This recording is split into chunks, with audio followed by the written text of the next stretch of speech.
We I can would do hope. that. I want to start off talking about this Method Man interview that we didn't get to because we've just been having so much to get to. Um, Man, one of the things that stood out to me is that old school MC, new school MC. I think it was topic that they were on. You know what I'm talking about? When hold on, which one? Because I mean, they kind of vacillated on that topic a few times throughout the discourse of the interview because it was like 2.5 some odd hours. Right, So they right. touched upon that subject in particular multiple times. So which iteration of it do you want to discuss? What kind of Because like what they he was talking, what Method Man was talking about when he said the Melly Mel never really showed anybody after him that love, and and again, not to single out Melly Mel, but I think that that's a thing when it comes to hip hop generationally anyway, and I think that you and I, and the way this kind of like syncs up with the whole list conversation, I think you and I give even playing, and we try to give even playing to all generations involved, right? Now, Mhm. obviously, we're going to be partial and more emotionally attached to the ones that were, around during our primitive years and, our teen years and where we were the most impressionable. But I think that that whole notion of why hip hop doesn't hold up its legends, um, I don't know if that's the truth. I mean, because again, Scarface is at the beginning, is at the number one spot on both of our lists, It's not and even. it seems like everyone's happy about that, right? I do think that the difference between hip hop and everything else, I think it's the content and the context and where hip hop is played. It kind of plays into that whole Conway and Funk Flex back and forth, where it's like hip hop is it's growing older and it's still a young genre and culture, but Mhm. the energy is young. It is what it is. Mhm. Like you and I aren't out in the clubs like we were 20, 15 years ago. It just is what it is. You know what I mean? My, Like young people my have feet can't the take that. My huh? feet can't take that, Mike. I'm just saying, like, even when we talk about the festivals, and I think that's just a popular music thing. And I think that when it comes to popular music, hip hop leads the charge, right? The energy with it. And that is young energy. It is what it is. I don't think the young people are the ones that are disrespecting the older generation. I think that the young people connect with the older artists that give them the proper respect and actually sit there and listen to them and build with them, i.e., like a Snoop Dogg, like a Pharrell. You know what I'm saying? Even Gucci Mane. The young folks fuck with them because they fuck with them. I think and when Method Man said what he said about Melly Mel, I think that kind of stands true for like generations after, where the older ones are the ones that are more standoffish between, in the midst of like the newer guys that are coming along, and that's what kind of creates that tension. You know what I mean? There's a lot of ways to go. The Melly Mel comment stuck out to me as well Yeah. because it's Melly Mel feeling that way, which obviously can be discouraging to a whole crop of MCs. I took a lot of notes on the meth interview because it was really long, so let me try to get to that point. Yes, Melly Mel. Mm-hmm.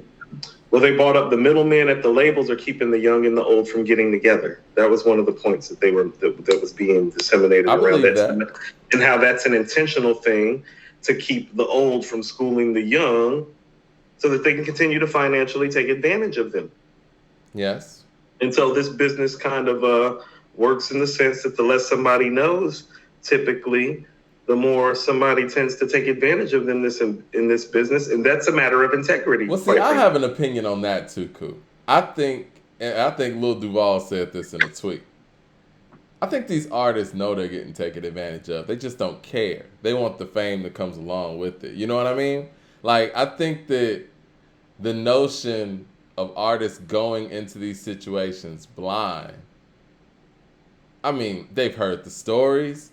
They're not like this isn't a whole new thing. Like you see how this Okay, thing so breaks down. I think that they just don't care. I think at this point they feel like being an artist is a stepping stone to something else. Fashion, let me get in something else, whatever, whatever. I don't think that the individual artist contracts they're oblivious to in that way now. That's my opinion. No. I get where you're coming from. But let's say there is somebody like that out there, per Mm-hmm. se, that is being taken advantage of and is not privy to it, and then they become privy to it. Pray tell what happens. All right. You get what I'm saying? No, you're And right, so and I think that it's still, happens even in so it's still, sports. so it still comes down to an integrity thing because it's like, well, when the person finds out they're being taken advantage of, and they go to said company label or whatever, and it's like, hey, y'all are taking advantage of me. I need this to be right. Well, they still have the option to do what? Either make it right or keep it the way that it is. And what do 5% of them do? Do you think that?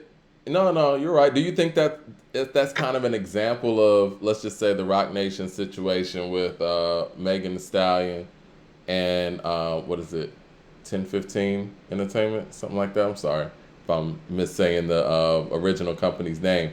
The whole premise for the people out there is the fact that Carl Crawford's company, management company, put Megan on, got her in position, got her, to the deal, and then got her to the point where Rock Nation, management starts to represent her, and then Rock Nation and their legal team, they go through the original contract and let Megan know, like, okay, well, this and this ain't right, and then so Megan's like, okay, well, I'm leaving that group. Do you think that's kind of like what companies like Rock Nation kind of have stepped in to be, is like Big Brother OGs and stuff? Because we can give, JC and Rock Nation that type of credit where you have not an elder artist, but an artist who knows the business and who's been through the business, who is taking on acts. How can we say that with what Meek Mill just said though? Meek Mill said they're good. He just left. Who knows? You know what I mean? Like, no, he kind of has to say that he's good because of politics, but the rhetoric didn't sound good when he was putting the numbers up. As opposed, I mean, when I was doing the numbers, I was like, well, that doesn't sound good to me numbers wise in relationship to what you're earning them. Like, Method Man said something that I thought was very powerful. And I've kind of spoke about this as well. It's like, well, people kind of knowing their positions. It's like, well, he's always kind of, and this is funny. The reason that he's always gotten placement, I feel like, is because he's never wanted to be a boss. He said, I've always looked at myself like a top earner and been okay with that. And because he's always been a top earner, the bosses have always trusted him because they've always known that, well, he don't want to be a boss. He's just cool with being the top earner. Yeah. And so some of it is just coming with, staying in your lane, doing what you do well. Does that make sense? I think, a lot of that comes with believing in yourself and your abilities, and the fact that, what, I'm always going to get work. And I think Method Man's been one of those people blessed enough in the industry where he is that, where it's like, yeah, he's always going to get some playing time. You know what I'm saying? Like, he's always going to get picked up on whatever squad. He's always going to get, whatever feature he needs. He's always going to be able to, possibly get in whatever film. He's cool with everybody. I mean, he's a great artist. And yeah, I mean, he's just he's a star. You know what I mean? So not every artist let's look at, all right, well, since we bring up Meek Mill. Meek Mill is no Method Man to no stretch of the imagination, right? And I think a lot of the gripes that he had, what you were talking about numbers-wise, I think he put on the label as opposed to Rock Nation. Whatever. But okay. I will say in this situation, though, right? Rock Nation, because one of the big things with Meek and his, I don't want to say buzz, but it is what it is. Like how Interscope marketed the fact that 50, survived 9 shots and his recovery and basically the whole comeback story. Meek Mill's marketing was, kind of predicated on some of the legal issues that he was having and how he was being treated unfairly. Rock Nation was able to, get that legal team together in that way, get Beyonce out in the Super Bowl field shouting his name out, Free Meek, put together a great docuseries or documentary that was on, I think it was Amazon Prime. All of those things played a factor into, him getting some of the relationships that he has to be in position to help for prison reform and all of those things. Rock Nation did do that. Like, we can see that, and we can see that if he were under some other management, that probably wouldn't have taken place in that way. You know what I mean? That's fair. No. All of those points are fair, but also too, let's just say this about Method Man too. Mm-hmm. And he brought up one of your favorite MCs, Sean Price, when he was saying it. He said, he was like, I didn't even know that was rough. You know what I mean? Like from Helter Skelter, like from Boot Camp Clip. And he was like, I just asked the nigga, like, what did he say? Like, what is it? He's like, I'm better than these niggas. Like when he was asking Sean Price like what it was, he's like, I'm just better than these niggas. Well, that's the same thing with Method Man. Like even beyond Sean Price, it's like, well, at the end of the day, Method Man's just better than most of these niggas. Exactly. Too. So he can look at the game very different. I mean, it's just like a ball player. Like you can look at the game and the business very different based on your skill set. Yeah. You know what I'm saying? Like some guys are just lucky to be here. I mean, you got to look at him like he's somebody that's not just been like a ball player. He's been like an MVP contender. Like I keep telling people this, and he said it too. He's the front man for Wu-Tang Clan. Damn. You know what I mean? Like hold on. Think about this. Do you know how dope you have to be the front man in Wu-Tang Clan when Old Dirty Bastard is still alive and the producer is his cousin and the best lyricist is his other cousin and you're still the front man? Do you know how fucking dope you are? Yeah. And you get a That's song why people be like, y'all love Method Man too much. It's like, no, you don't love Method Man enough. No, for real. I think Method Man, as much of a household name he is, and as notable as he is, he still doesn't get the credit he deserves. But I think a lot of that's predicated on the fact that he came out during an era where everybody has that go-to classic album, and he just doesn't have that. And not to mention, in his crew alone, you got Liquid Swords, Only Built for Cuban Links, Supreme Clientele or Iron Man, whatever you want to say, and the dirty version. You know what I mean? Like, that is, and that's not his fault. You know what I'm saying? Well, can we pause right there? Yeah, can we pause right there? Because, we've always talked about how Inspector Deck suffered the most, but the note that I took yesterday is based on this interview. Is like, no, Method Man suffered the most. Did you hear how he was talking about Tikal? He's like, literally, listen to this. The flood happened while they were recording Tikal. They lost all the data. RZA was remaking beats on the bus. Method Man was staying up till 3, 4 in the morning and then having to do radio slots again at 6. And so when you actually look at it, for Tikal, actually, if you look at what he was under and what actually happened, and I think Tikal is a 4. And when he said it, I kind of felt that way and felt it when he said it. He's like, if you really knew like what he'd been through and what really happened and behind it and how it originally probably sounded, it's a 5. And I believe him because it's a 4 under like the most extreme duress maybe in hip hop history. Think about it. Yeah. Your Wu-Tang Clan, you've literally just come in and just kind of like broke the mold in a lot of ways and shattered a lot of things. And it's like you literally have changed the game almost instantaneously in a lot of ways. And when did Tikal come out? Is Method Man, he's recording his album, and you know what I'm saying? When did Tikal come out? Like what month in 94? December of 94. Okay, so we're talking about 36 coming out in November of 93. Probably touring heavy, you know what I'm saying? While recording, having to redo everything for this December release. After the flood.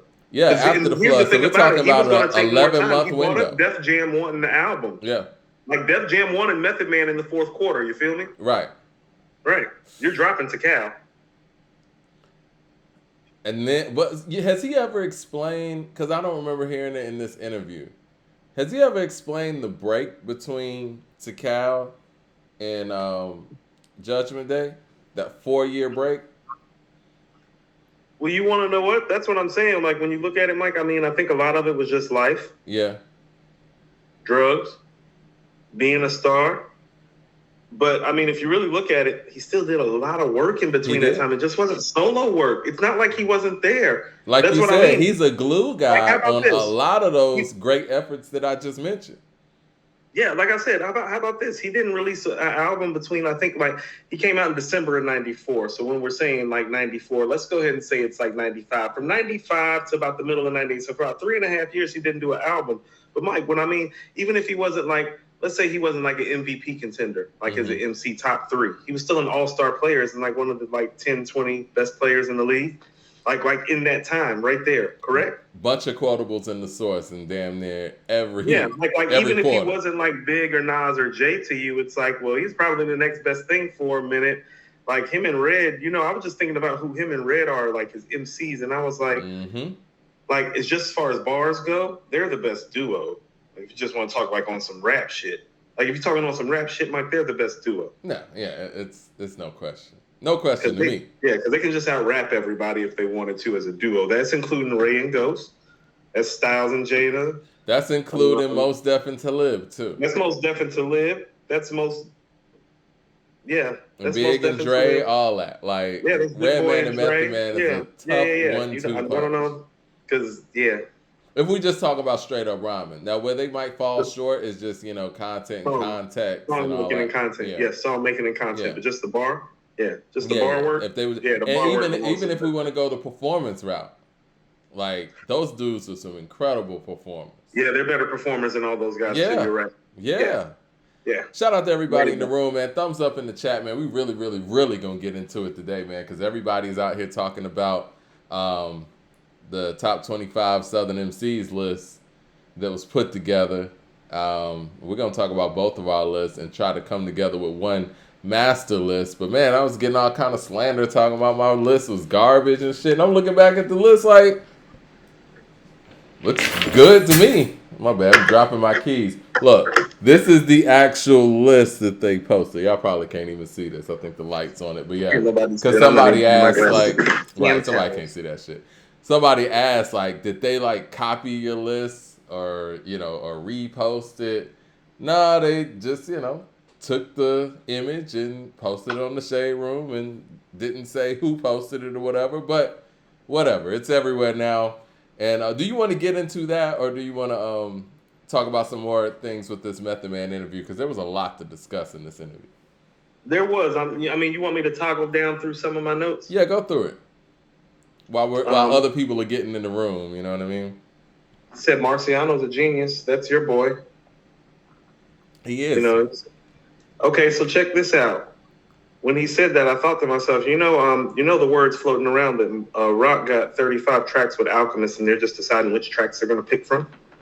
Have you heard that? I'm with it. Have you heard it? Yeah. I'm with it. That's what the word on the street is. That's one of those things that can come snatch album of the year from somebody who you think may win album of the year, like Black Thought or Nas, or even Game saying he has album of the year. Black Thought and Game are dropping on the same day now.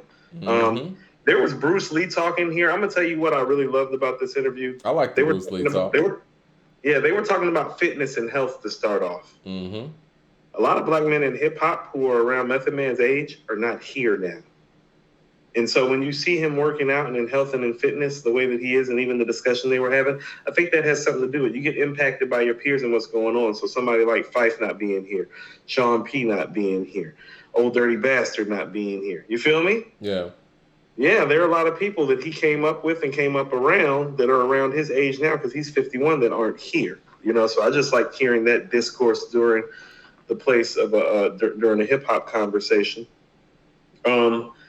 He brought up how power fundamentally works, like the show and in reality in politics, like how the anti-lynching bill just got passed. He actually sounded like you for a minute, Mike, when he was talking about how the anti-lynching bill just recently got passed.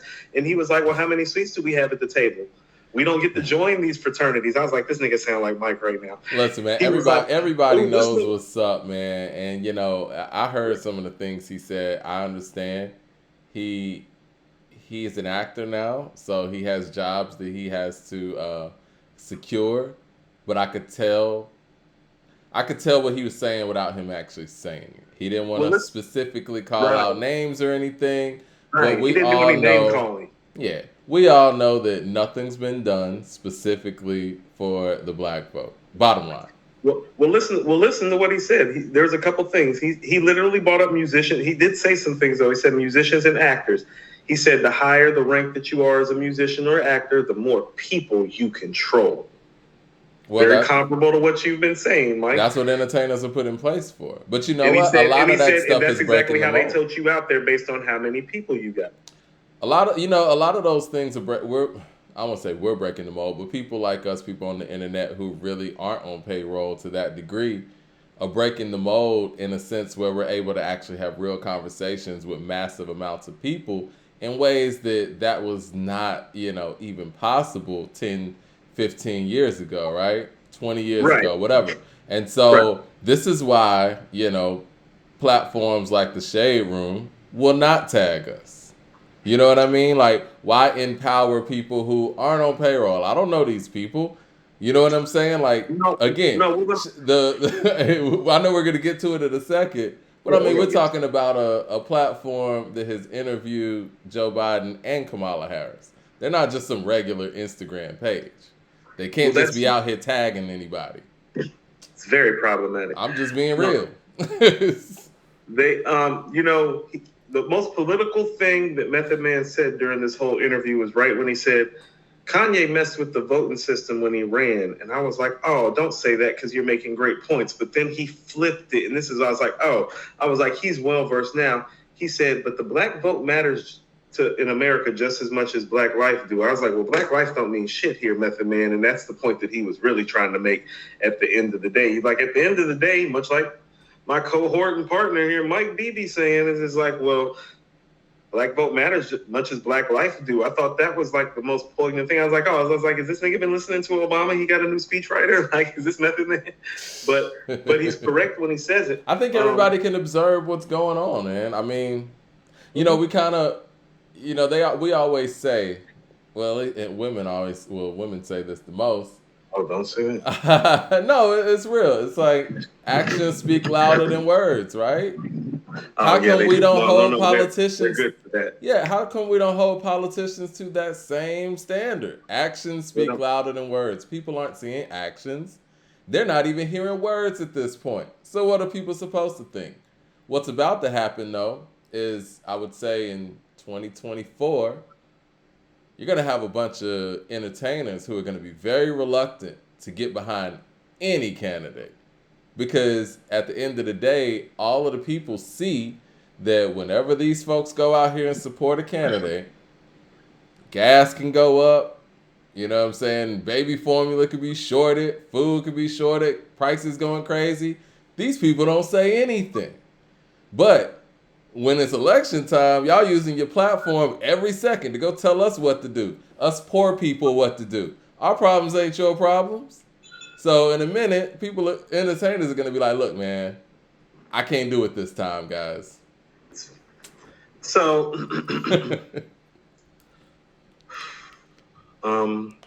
it's very problematic. Yeah, people see what it is. Oh, let me get to the super chat real quick. LP says, it's a damn shame how hurt some legends are health-wise and financially. It's hard to listen to some of this stuff.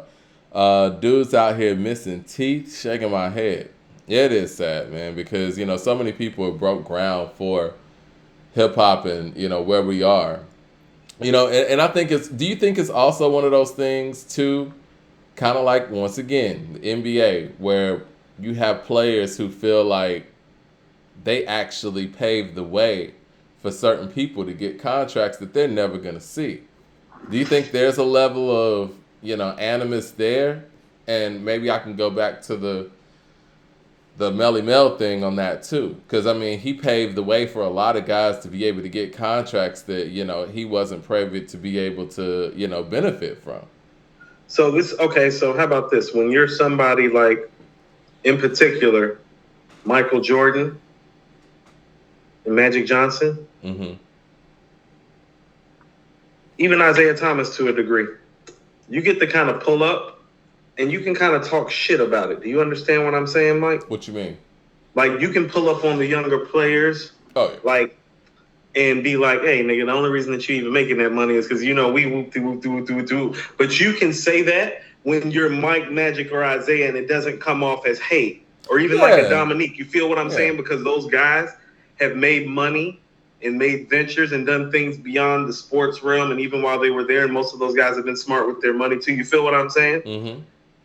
And so that hits different when it's coming from a player that's not at that level, that didn't get the opportunity to even make the money that Mike and, remember when Mike made $30 million for 2 years, and that was like, oh my God, people thought the world was about to explode. I mean, I don't even think they. That was just back taxes. And he was and you know what, he was back doing taxes. That wasn't even real money. That was back taxes. Mike was making $100 million off night. Yeah, Mike was like, he was doing 1 year contracts with the Bulls. I think it was like what, 30 million for 1 year, and then another 30, or was it 25? Yeah. Whatever. No, but you know what? One thing I will say, 30. He hit him with a 2-piece. I was watching, The Last Dance, like I always do, right? And I didn't catch that part initially when the owner of the Bulls said that when Michael went and played baseball, he gave him his regular salary because Michael made all of them so much money over the years. Because, he owned the White Sox too. So he was like, so he kept, while Michael was over there playing. Still on payroll. It's Michael Jordan. He deserves to be on payrolls. And so even when Pippen was going through what he was going through financially with his contract, and this is something I totally disagree with Michael Jordan on when he was saying Pippen was being selfish. I'm like, you don't really have the room to say that because you have a way different relationship with ownership than he did. You went and played baseball and was able to keep your contract. You know what I'm saying? Michael Jordan, he's supposed to have a different relationship than any player who's ever had a relationship. No, I agree. He made people a whole lot of money. But I'm just saying. Mike, they, whatever they were paying him when he retired, they should technically still be paying him right now. That's how valuable. You think about this. The Golden State Warriors just now became the third winningest franchise ever. Like, Mike's 6 rings had the Bulls in third place behind the Lakers and the Celtics literally pretty much since he's retired. It took Steph Curry in this iteration of this team winning 4 rings in this past decade for the Golden State Warriors as a team to surpass what he did in a 10-year what? It was 8 years, really. Yeah, 6 and 8. Yeah. And that's with him playing baseball. There, so it was like 12 years. He won 6 titles in 12 years with Chicago, though. Yeah. Yeah.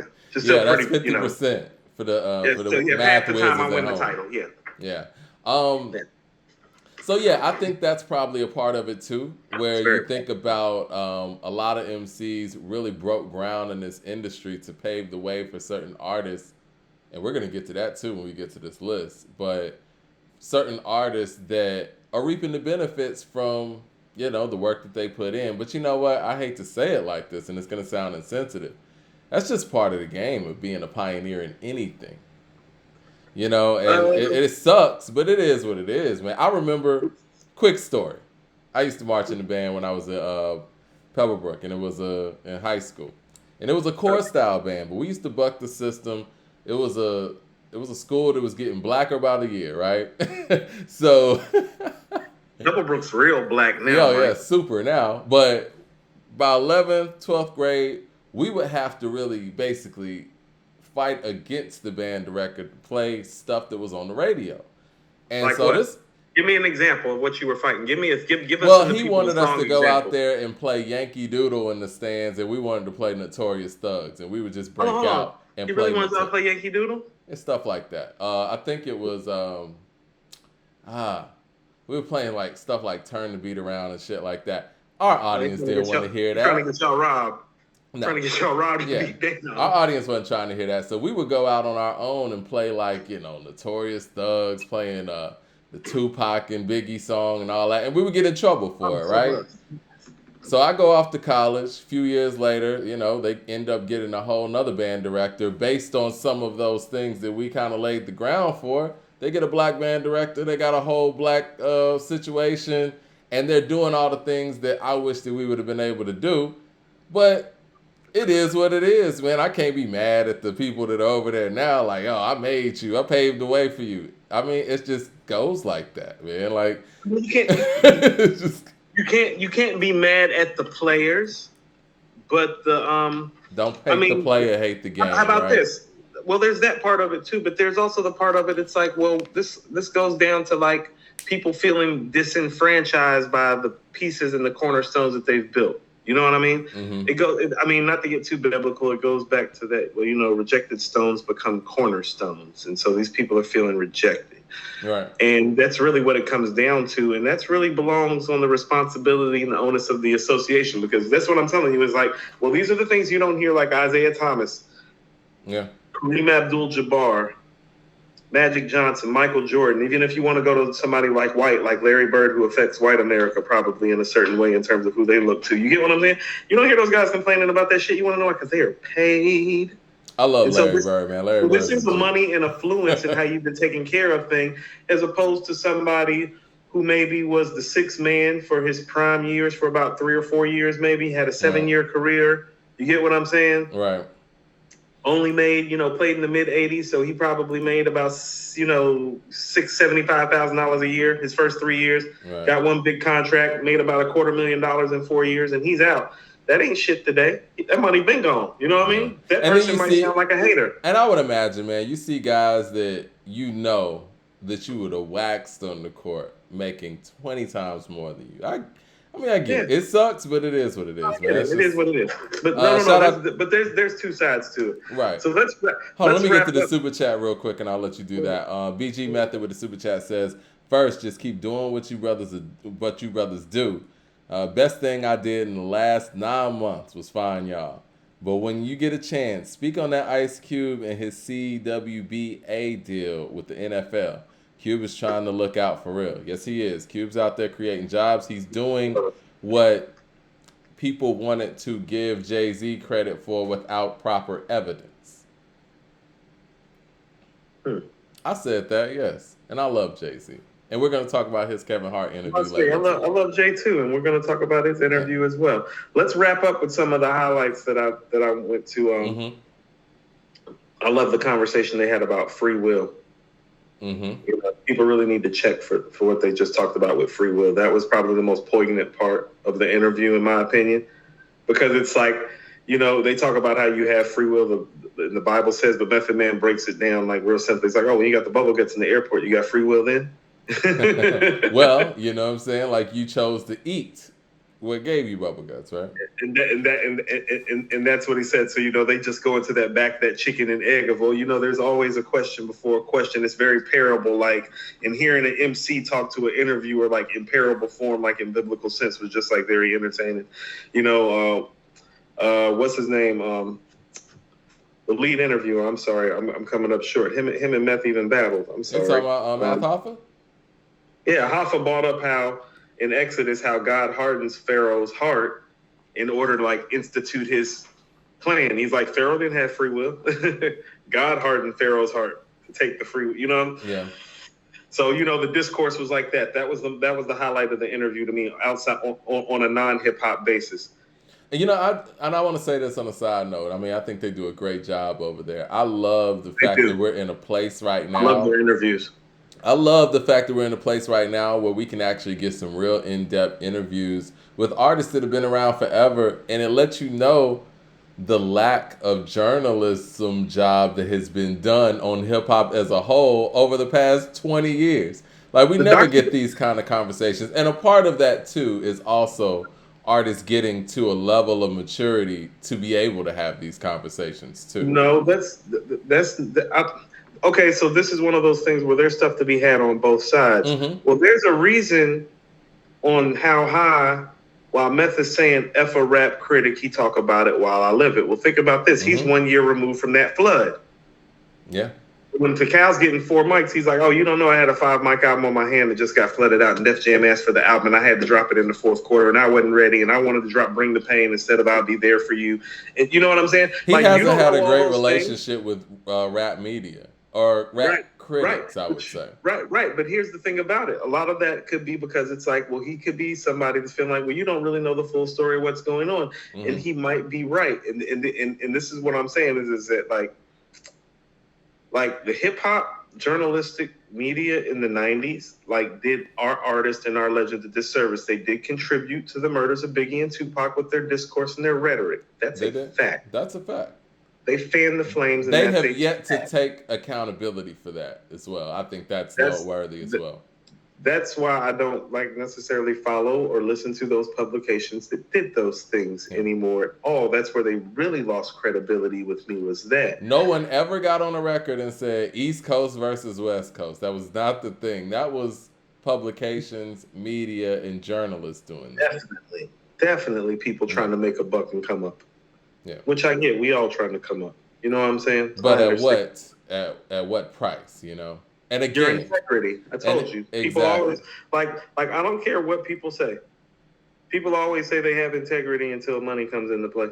The thing is, though, man, all of them were young, right? The journalists involved too, except for maybe the big head honchos over there who will remain nameless. You could do your research and find out who those people were. But you would think after things went down, they would be like, you know what, we did contribute to that. And we'll take that and we need to learn from that and move forward. No accountability. On some Gayle King shit. It's very proud. No, man, that they made Snoop go on Red Table Talk, cry and apologize. She never apologized for the shit that she said about Kobe Bryant in front of Lisa shit at all either. Mike, I'm about to smoke this cigar. I found a little mini cigar. I was cleaning out the basement. Letting you know. I don't want to take us too far, of course, but I'm just saying.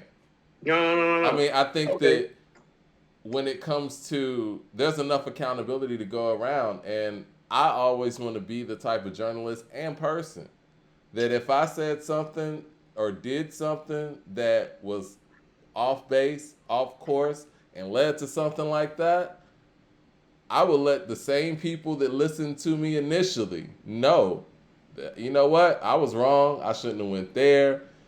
I'll take accountability for my actions. Basic shit. You know what I'm saying? Stuff that we tell our kids to do. Like tell the truth. Yeah. Be honest. If you're wrong, say that you're wrong. Have integrity. Yeah. Grow the fuck up. Yeah. All that. Take responsibility for your actions. Okay, so check this out. This is what I mean. This is how the journalists behave. I had to take my daughter to work the other day. She just got back from Miami. We're supposed to take the dog back over to her mother's house, okay? Mm-hmm. We get in the car. It's the morning time. You know, I'm still in my pajamas. I'm taking her to work. I'm supposed to stop and drop the dog off. I'm like, hey, you got your key? She's like, nah, I lost my key. I'm like, well, why you got me in the car with this dog when you lost your key and I got to take this dog back? And she was like, you want to know what? She's like, I was wrong. I should have told you. That's all that these journalists have to do. Like, that's all that they had to do. Like, what my 15-year-old understood, like, very simply, very quickly, is, like, all they had to do. And people got murdered behind it. Do you understand that? Mm-hmm. It's like she lost the key and could understand that, like, on a small level, that was fundamentally and basically wrong at 15 years old. But you have grown-ass men and women about money, because money is the most corruptible tool in the world. They won't even admit to contributing to murder. Yep. With their discourse about getting their journalism, quite frankly, put on the front pages and racks and off the shelves. Mm-hmm. Plain and simple.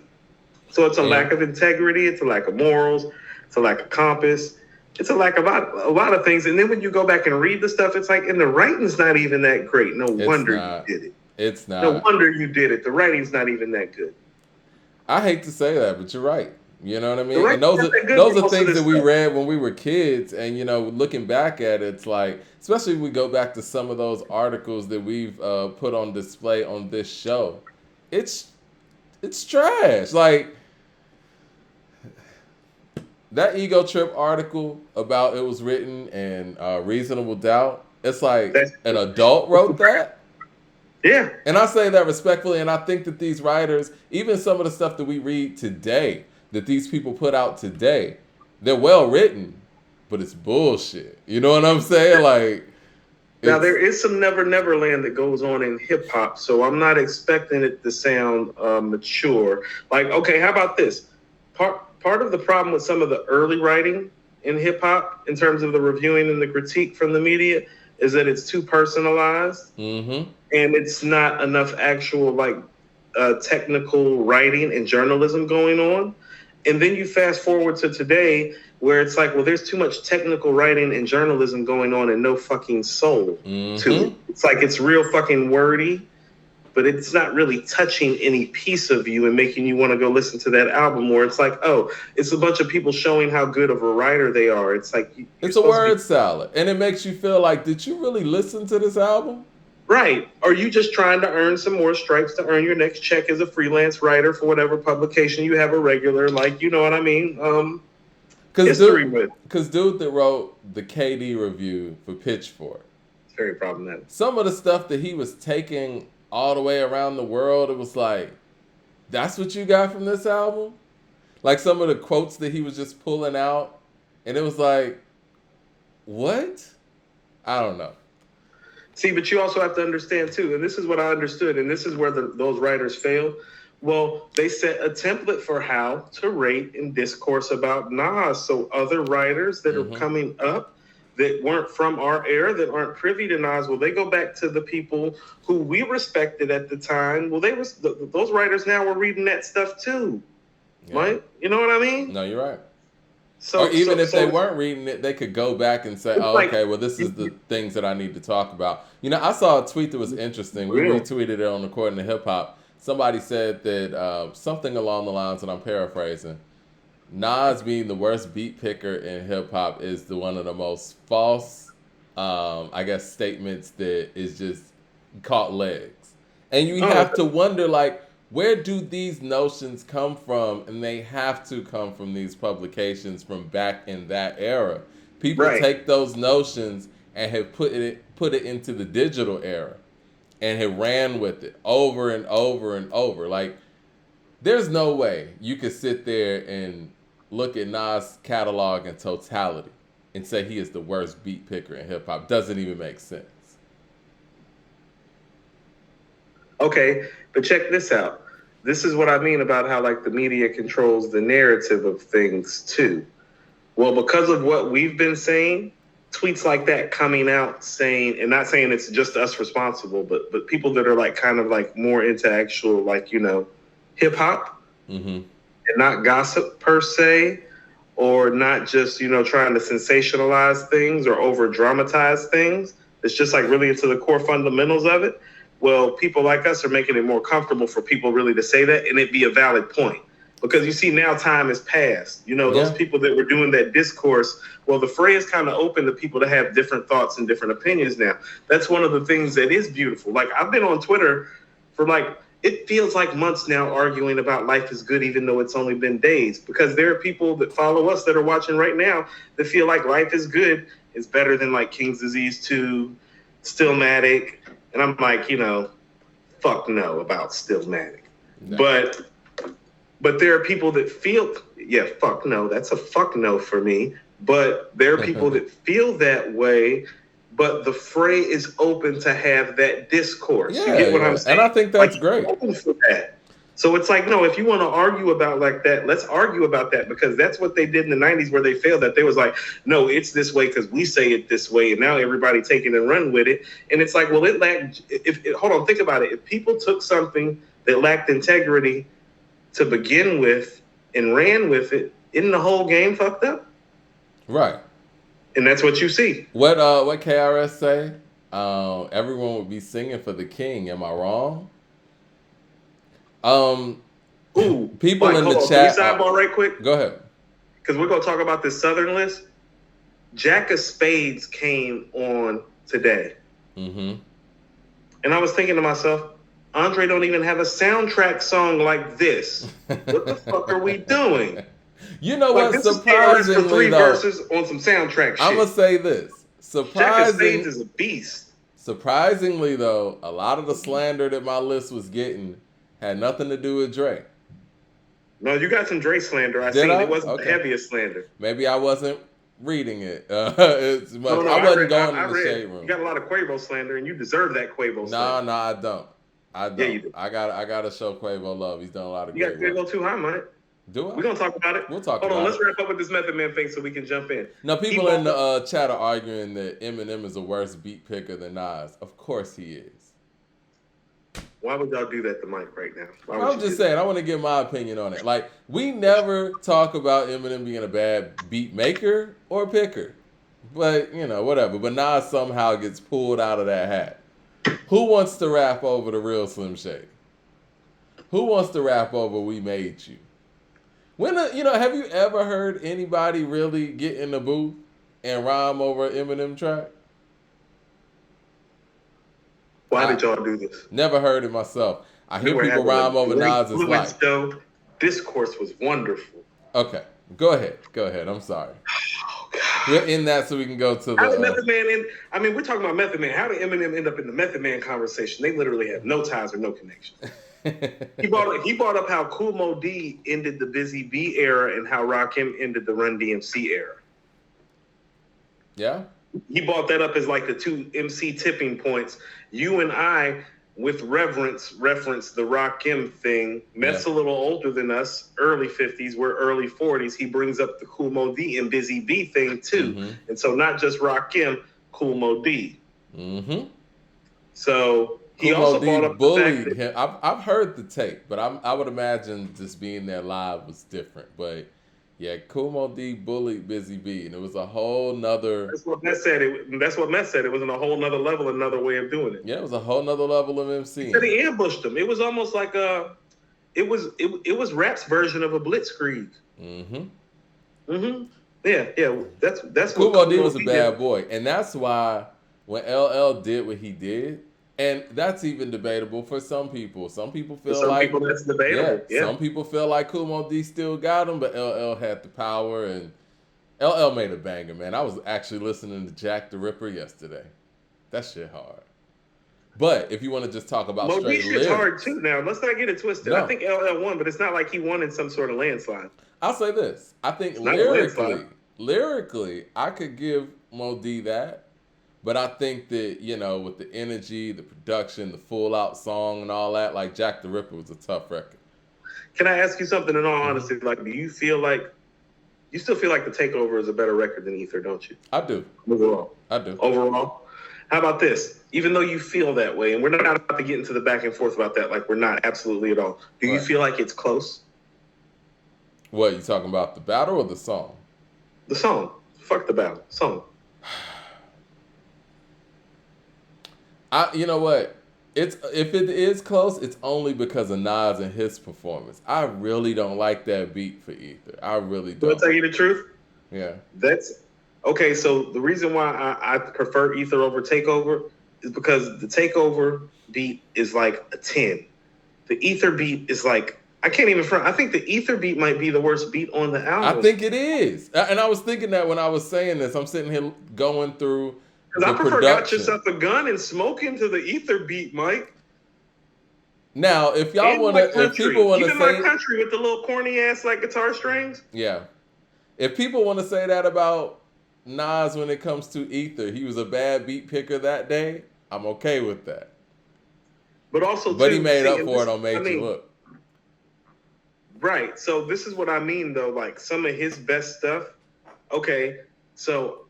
He had a bad beat day, but he had a great MC day. Oh, yeah.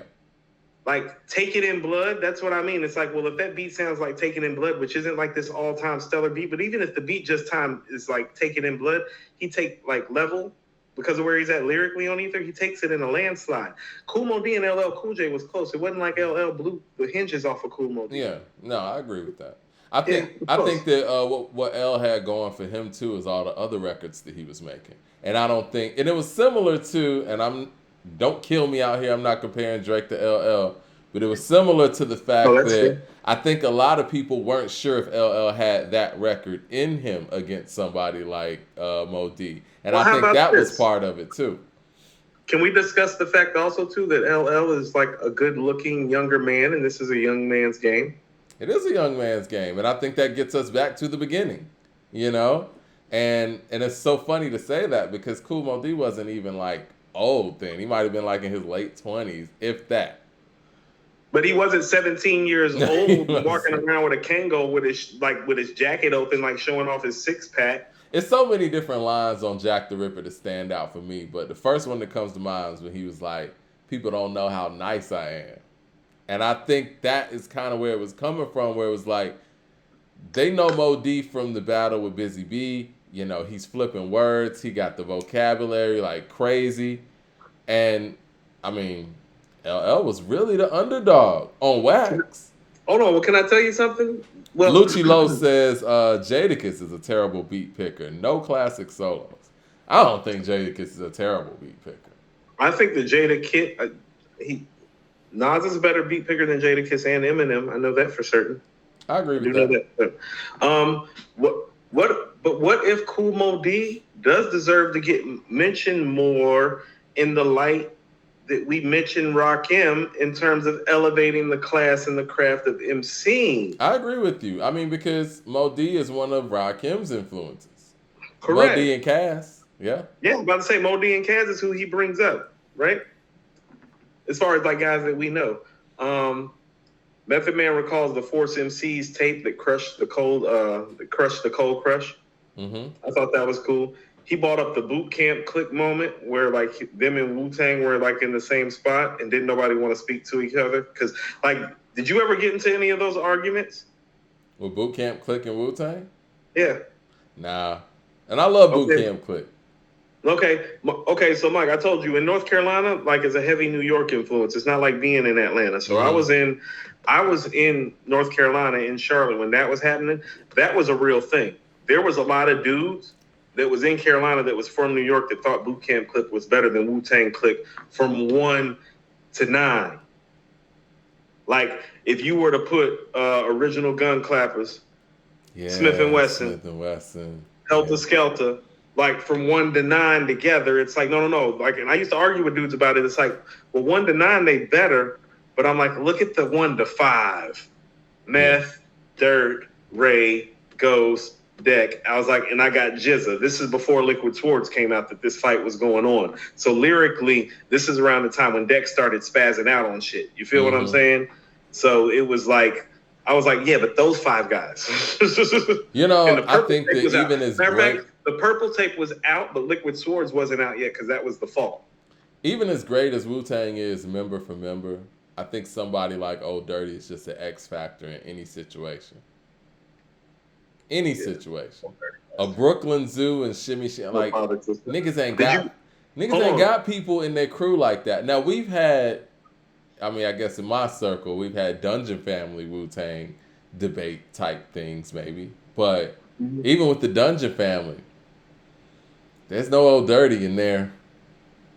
I think Gip is probably the closest to that. I love Big Gip. I regret not having Big Gip on my list. Let me say that.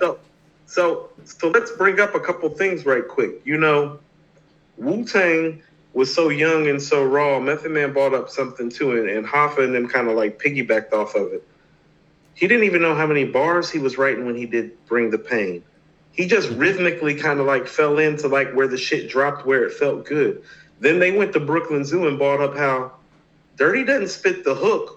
It's like, you know, it's so great that you don't even realize it's not 3 verses. It's one super fucking long verse, and then he spits the hook at the end. There's no bridge. There's no nothing. I want you to understand, these are 2 of the greatest rap songs of all time. Like, there's not a rap song that sounds like Bring the Pain or Brooklyn Zoo before they got made. I had a whole conversation yesterday. Great meeting with my guy Alex out there at Soul Food Cypher. Shout out to him. He listens to the show. He's probably going to be listening to us on the streaming platforms because he says he listens while he's working and stuff. So, you know, shout out to everybody listening to us on Spotify, Apple Music, all that. But we had a whole conversation about how, because their whole company is based on freestyle, right? They freestyle and they break down lyrics and find ways to educate, you know, children and extend their vocabulary based on freestyle methods, right? I'm paraphrasing it. It's a beautiful company, beautiful sentiment. But he was just talking about how when you're freestyling, you don't know where that stuff is coming from. This stuff is in us. And so when we talk about certain artists where it sounds formulated in ways that we can't really explain why we're not feeling it, those are the reasons why. What you just explained with Method Man and Old Dirty, they probably didn't even know where it was coming from. Some people might say drugs, whatever. But you can get anybody high. They're not going to make a Brooklyn Zoo. You know what I mean? Like, they have that stuff in there. It's the shit that's coming from their soul, though. It's different, yeah. We speak, and I don't want to get too deep and philosophical, but we speak our ancestors are speaking through us. You know what I mean? And this stuff is real. And these are examples of that. They don't know where, like he said, he didn't know where Bring the Pain was coming from. He was just doing his thing. This is people don't understand this. This is now this is part okay, so like what they did is part of our black diaspora now. You get what I'm saying? Exactly. I mean, even when you go all the way back to, when jazz was having its impacts in the 40s, Ooh. 50s, it's the same thing. bought Bebop, up all of that. he bought up hold on, I forget who it was. One of them bought up, Tribe hit because, everybody was taking the James Brown shit and they went and took the jazz shit because they saw everybody taking the James Brown shit. They got tired of everybody taking the drum shit.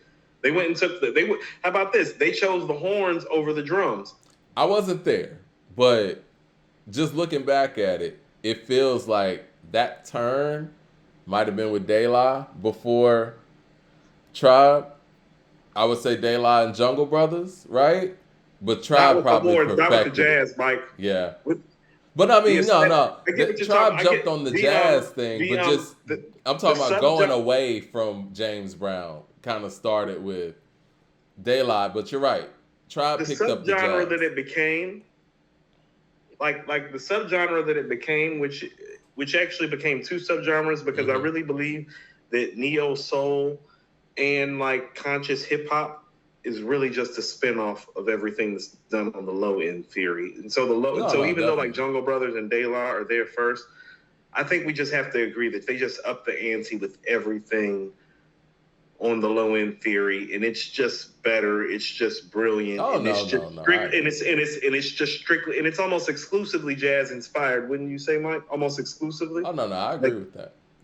Listen, you're not going to get an argument from me. I mean, it's right. I feel like, how about this? Jungle Brothers and De La were touching on something that, like it's like this. And this is what I mean. It's like driving into a neighborhood, but you don't go through the whole neighborhood. No. Tribe went through the whole neighborhood. It's like Jungle Brothers and like De La kind of pulled up into the neighborhood, kind of parked, got a house there in the front, kind of chilled. De La is like Tribe on the low end theory. It's like what the whole neighborhood look like. When I listen to Straight Out the Jungle, though, I'm like, man, these guys was on some other shit. Like they sound like Pharrell in '88. Well, obviously Pharrell's heavily influenced by them, but for the people who look at Pharrell as a different being and doing something totally different than everybody else, and like you were just saying, everybody was sampling James Brown, this and that. Yeah. I think the Jungle Brothers and De La, they were like, and shout out to Prince Paul because his production on De La's efforts early on, they moved away from that James Brown stuff. And I think that obviously there's always people that kind of make way for a big moment like a low end theory to happen. And I think those were the ones that kind of opened up those lanes where it was like, okay, low end theory, boom. Because if you listen to People's Instinctive, the album that you don't like that much, but I love it, that sounds a little bit more De La, possibly Jungle Brothers influence.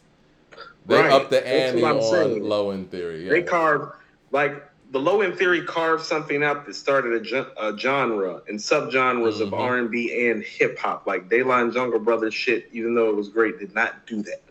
The low end theory did that. Yeah, you're right. Shout out to Jessine Barber, says Wu-Tang BCC versus RIP ODB and P. Yes, man. RIP to them brothers, man. Topping that with the super chat. Shout out to the people over there in Australia. What's up, fellas? Thanks for uploading episodes to Spotify. Always catching up on there. Top 6 on rotation at the moment in order. Banks, Nas, Guru, Cole, UGK, and Future. Love the list. Love that list. Okay. Speaking of which, man, you ready to transition into this other topic? Nope, I got a couple more things. All right, let's go. No. Seriously, because he went through a lot. Yeah. The whole Def Jam thing. First of all, Kevin Liles, responsible for Craig Mack and Biggie Smalls, the whole Big Mac campaign. Mm-hmm. The month of Man for Redman and Method Man. That's what made them stars. Both of their albums went gold in that month, and then How High went platinum a month later. Just giving Kevin Liles his flowers. This is Method Man talking about Jay-Z. Felt like a superstar when he came in. Rockefeller got a wing. Murder Inc. got a ring. When X came in before everybody else. Everyone got a house. X was first. Listen to what he says about being an X was the artist. man. You can get lost in the shuffle. So look at Method Man. Method Man signed to Def Jam in 90, somewhere between 93 and 94. Right? Yeah. Right. Listen, this is him talking after DMX, Jay-Z, and Ja Rule then came in the building. You can get lost in the shuffle, but it's on you. Yeah. Ego Tripping called him Mr. Potential. Hold on. Ego Tripping called him Mr. Potential. Here go Ego Tripping again. They affected his actual performance and output with that because they had such a rep. He gave Earth Gang a shout out. I forgot that Rockwilder did beats on There Is a Dark Side, Redman's second album, Redman's sophomore album. Yep. They bought up the Andre South Got Something to Say moment. And how and listen to what he said about the South. He said he realized something when he came down there. Everybody knows each other down here. He's like, all these dudes knew each other before they got on. He's like, so in New York, we don't do that. He's like, motherfuckers in Brooklyn, Queen, you know what I mean? Yeah, no, clearly they don't. Because even with the whole conversation that we were talking about earlier, when you talk about Melly Mel and just being standoffish and all of that with the people coming after him, that's more of a New York thing. Because when we talk about embracing generations, the South has always been good with that. West Coast has been good with that. You know what I mean? That's a New York thing. New York is standoffish in that way where it's so competitive that nobody wants to give the next person props unless you're in that crew. I do want to say, let me get to these super chats and I'm going to respond to that South Got Something to Say thing real quick if you don't mind. LP says, Prince P fathered Wu-Tang sound with De La Soul is Dead. That's actually my favorite De La Soul project. Shout out to Mad Max in the building. He said, you got to address guys in the chat saying that Drake is LL. Man, what's the issue in the chat? They are. They're very comparable. Okay. We'll talk LL's about Drake. Way better MC, but they're comparisons, so. Maybe.